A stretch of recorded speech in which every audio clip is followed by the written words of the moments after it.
basawo ne bannyabo bannamawulire abali wano, basponsors bange abali wano, mikwano gyange, manager wange n'abalala mwenna, nsanyuse nnyo okubalaba olunaku olwaleero. Era olunaku olwaleero lukulu nnyo gye nti ndi mu kutegeeza ggwanga ki ekigenda mu maaso ku sayidi yange mu bya music. Ebbanga limubadde mumaze nga tukola ki, tetulina nnyimba zetufulumya mpya, nnyimba ino essaawa. So olunaku olwaleero, olunaku lwa eno ngituumye nga nze King Michael, ngituumye state of the music address. State of the music address because ensonga etuyisiza wano oba ebayisiza wano ya muziki. Siri mulimi siri mulimi siri mulunzi. Ensonga ebayisiza wano bannamawulire olwaleero y'ensonga ey'alubamu yange empya egenda okubanga esaba okululwa wano ku Cubana ng'ennaku z'omwezi 15 September. Lwaki nkikoze bwe nti 15 September? 15 September lwe lunaku lwa birthday yange. So nayagadde olutambi luno ndute ku birthday yange, nyumirwe n'abawagizi bange, nyumirwe n'abasponsors bange, nyumirwe n'emikwano gyange, sobole okusharinga cake n'abantu bange bendudde nabo mu kintu kino. Era olunaku olwaleero lwakutegeeza bannamawulire n'ensi yonna nti King Michael agenda kukola listeners party ku Cubana wano ennaku z'omwezi 15 September ku birthday. Tuli bangi nnyo abayimbi naye ate batono nnyo abasobola ovaayo ne bata albums ne bagamba nti na albumu ngitadde. Bayimbi bangi bayimba ennyimba nnyingi naye bata singles nga tebaba na bugumiikiriza obwo. Naye ebigambo bingi ebibadde binjogererwa nga nze King Michael musically tolina music, toli booti, nga music muyina nga kinnumiriza naye nga njagala mbawe nzijula ebiyidde. Albumu eno nali njagala gita, covid nakola ki? Nayingirawo. Covid eyo kuyingirawo ate kyanyamba nnyo nti nali njagala kuta albumu ya nyimba 10. Naye covid bwe yajja nampa time, nenfuna time egenda mu studios kubanga twalinga tuli waka okola ennyimba endala, okuweza ennyimba ezo ze mulabaawo, okulaba nti albumu ejjudde, kuliko ne collabos. Era nja kwebaza nnyo studios no wammanga mwenkoledde albumu eno, studio etali emu. Nja kwebaza producer Bawa, nja kwebaza studio 32, nja kwebaza Washington, nja kwebaza Leonard Studio, n'abalala bonna abanyambye okukola nti albumu eno tugicompilinga nebeera ng'eri ready. Nja kwebaza basponsors bange, njagala mbabalage mbabanjulire abankwatiddeko okulaba nti ekintu kino kigenda tekigenda kulemererwa, tetugenda kulemererwa kintu kino lwa nsonga nti bampaniridde era ndi nabo ate bamaze ebbanga era nga bampanirira naye nga sifunanga time ebabalaga. Naye kati kantekinga opportunity eno okubalaga basponsors bange abagenda okunnyambako oba abazze bannyambako okulaba nga tutuuka ku nsonga eno olunaku olwaleero. Basponsors bange bano wammanga nina big events,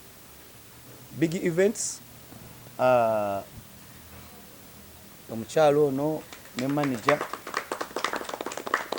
ye main sponsor w'omukolo guno, nembeera ne Sula Motors ali mu kubajja ne time naye sponsor, nembeera ne Joab Construction waali wano, nembeera ne YoTV channel, YoTV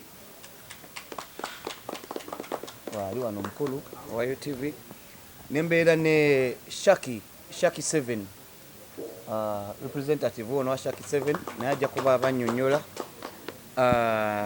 Nembeera ne agiyita Sudi recruitment omukulu waali wono wano, ne Bright Fund naye ajja omwami wa Bright Fund naye ajja tusanga ndowooza ogera nnyo bingi. Mbadde nsaba mpaka kisa basponsors bange nabo bannyonnyoleko lwaki bamaze nange ebbanga lyonna, lwaki banneegasseko okulaba nti ekintu kino kitambula kigenda mu maaso. Era manager ndowooza enteekateeka z'abasponsa bazikoze dda ani agenda osooka okwogera ani addako naye nga tugenda sooka ne big event bagenda kwasaganya ku kya production y'olunaku luto eri omuyimbi waffe ono artist waffe King Michael era tubasaba mujje nga 15 all roads lead to Kwibana wani Munyonyo. Mulangira Juko Brian nga nze akulira bakitonzi ba Yo TV. Tulina essanyu lingi okuba n'omukulu King Michael omukulu za industry oba pioneer mu industry y'okuyimba wano mu ggwanga. Fenga Yo TV twatandikawo omukutu oguyamba Abannayuganda okufuna ebyo ebibanyumira mu kkowe ly'okusanyusa oba entertainment nga bayita ku simu zaabwe ezaseereza oba smartphones. King Michael y'omu ku ba artist abaategeera ekintu kino nga tetunnyonnyodde nnyo kubanga twaleeta enkyukakyuka mu industry, twaleeta engeri ba musicians basobola okwejja mu bwavu, twaleeta omukutu ogubayambako okutunda music waabwe eri Abannayuganda ababeera mu Uganda n'ebunaayira kuba tulina Yo TV local ne Yo TV diaspora. King Michael y'omu ku ba artist abaasooka okutegeera omulanga gwa Yo TV n'okutambula wamu n'enkyukakyuka ya tekinologiya n'ebintu nga bitambula mu ggwanga. Era y'omu ku abo be tuteekako nnyo essira n'okukubiriza ba artist abamu be bayita upcoming okutunuulira ennyo mu bigambo ng'empisa n'okweyisa obulungi mu mulimu gwabwe. Era omulimu gwe agussaamu nnyo ekitiibwa era tumwagala nnyo. So tujja kubeera wamu naye mu buli nteekateeka yonna era tujja kuba wamu mu launch eno mu music we kumutunda n'ennyimba zino okuzituusa ku Bannayuganda wano mu ggwanga n'ebunaayira n'awamu okulaba nti brand ye gy'akuumye ate era gy'akwatidde waggulu esigala nga ya kitiibwa era nga ya muwendo ng'eweesa Buganda ne Uganda ekitiibwa.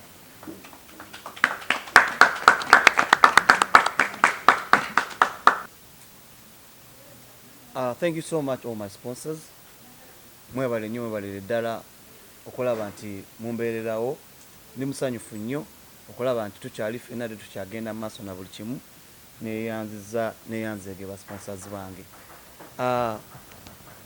Olunaku olwo lwa 15 lwe lunaku lwa listeners party album gye bayita Nsiika. Olunaku olwo mulabye ku album eyo nga kuliko collaborations. Ninako collabo ne Jose Chameleone, ninako collabo ne Spice Diana, ninako collabo ne Sarah Zawede, ninako collabo ne Lady Sharia. Lady Sharia, she's based in Gulu. Nembako ne collabo ne Wizo. So awo n'abayimbi mbasuubiza nti nja kuba nabo wano ku lunaku olwo nabo basanyuse ku bantu. N'abayimbi abalala bangi nnyo mikwano gyange. Kirungi lunaku lugenda kuba lwakuna, si lunaku lwa shows nnyingi nti bajja kuba bize era bajja kubaawo wano. Album eno gye ntuumye Nsiika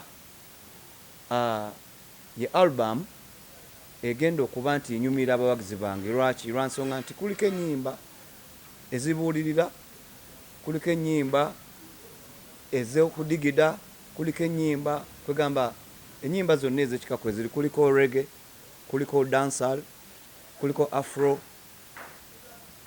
n'ebirala era nga bwe mubeera byawo. So mbasaba abawagizi bange mwenna gye muli, mbasaba mikwano gyange yonna gye muli, mbasaba bawerushers bonna gye muli abaagala King Michael wakabi nga 15 mujje tu experiencing album eyo. Ate n'ekirala kye mbakakasa, this is not a concert. This is not a concert. This is a party, a listeners party, stroke birthday party. So nsaba mujje tulye cake, muwulize ennyimba empya, then tulabe next year nga nine big events ne ba sponsors bange bano bonna tesobola kulemererwa next year kugenda Lugogo era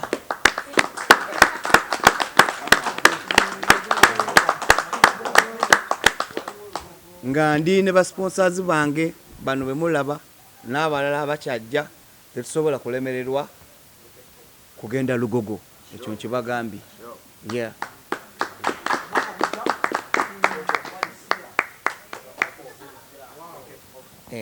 Abawagizi bange kyenvudde ngamba nti tugenda Lugogo guno omwaka tubadde mu covid abayimbi bangi babadde balina ennyimba zaabwe ndowooza mulaba concerts eziriwo emwaka guno kumpi buli weekend kogatta n'aba Nigeria okitegeera buli muyimbi akola ki ayagala okulaga abantu kikyabadde nakyo mu biseera bya covid so nze nayagadde nkole listeners party abawagizi bange bawuliriza albamu yange bulungi nnyo bagende okujja Lugogo next year nga bamanyi kye bajjirira nga sibeekwe kujja nga tebamanyi kye bajjirira so n'olwekyo bannamawulire mwenna abali wano mbasabira ne ku lunaku olwo nga 15 mubeerewo mulage ensi abawagizi ba King Michael bebaluwa mulage ensi mikwano gya King Michael gyegiruwa mulage ensi ba sponsors ba Michael bebaluwa okwongera okugenda mu maaso n'okuggumiza ekintu kino kuba ebbanga lye tumaze nga tetuyimba eno yesaawa ey'okubawa kyonna kye tuyina kubanga nammwe mubaddeyo nga mukola ki nga mubirinze yeah bye bigambo byange wali tuli ku listeners party no listeners party ati kirungi era nzija ate era tuli ku listen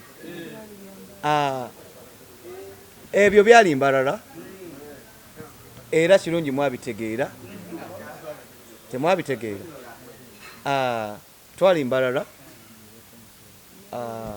byaliyo Bebe Cool yalinnya ku stage n'ayimba n'atandika okwekola obusolosolo nga bwe mumumanyi akimanyi waliyo omuyimbi addako naye nayagala amale essaawa 2 ku stage n'atandika okugabagaba ebintu era ngendo olaba mu byagaba ng'ate nze ebyange byennina biri original nga saagala gabire fake bintu biri fake bantu nembawa biri original ekyo ne kiggwa naye nga tekimugaana Bebe Cool abayagala kujja ku concert yange omukwano ogwo gukyaliwo naye biba bya music nga bya stage buli omu abalina akakodyo kanoonya okuyitawo